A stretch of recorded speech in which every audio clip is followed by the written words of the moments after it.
ગ્રામ પંચાયતની ચૂંટણીને લઈને અંકોડિયા ગામના મયુરીબેન પટેલે આજરોજ પોતાની ઉમેદવારી નોંધાવી હતી તથા જીતનો આશાવાદ વ્યક્ત કર્યો હતો। છેલ્લા અઢી વર્ષથી રાજ્યમાં ખોરંબે પડેલી ગ્રામ પંચાયતની ચૂંટણીની જાહેરાત થતાં ચૂંટણીનો માહોલ ધીમે ધીમે જામવા માંડ્યો છે।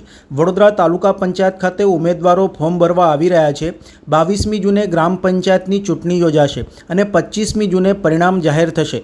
ચૂંટણીને લઈને તમામ પ્રકારની તૈયારીઓ વ્યવસ્થાઓ કરવામાં આવી છે। ચૂંટણી પંચના કમિશનર એસ મુરલીકૃષ્ણ દ્વારા ગ્રામ પંચાયતની ચૂંટણીની જાહેરાત થતાં હવે વહીવટીદાર શાસનનો અંત આવશે। ઉમેદવારી પત્રો ભરવાની છેલ્લી તારીખ 9મી જૂન છે, જ્યારે ચકાસણીની તારીખ 10મી જૂન છે, જ્યારે ઉમેદવારી પત્રો પાછા ખેંચવાની તારીખ 11મી જૂન રાખવામાં આવી છે। ત્યારે આજે અંકોડિયા ગામના મયુરીબેન પટેલે પોતાની ઉમેદવારી નોંધાવી હતી તથા પોતાની જીતનો આશાવાદ વ્યક્ત કર્યો હતો। ગ્રામ પંચાયત અંકોડિયા ગ્રામ પંચાયતની ચૂંટણીનું આજે ફોર્મ સામાન્ય સ્ત્રી ઉમેદવાર તરીકે મારા ધર્મપત્ની મયુરીબેન ઉલ્પેશભાઈ પટેલ એ આજે ભરેલું છે। 10 વર્ષથી સતત ગામની સેવા કરવાનો મને ચાન્સ મળ્યો।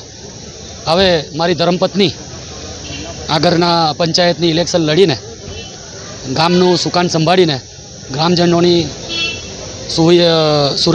સુરક્ષા સુવિધા અને બધું શાંતિ આખા ગામમાં સુખ શાંતિ વધે એવા અમારા પ્રયાસો નવેસરથી રહેશે।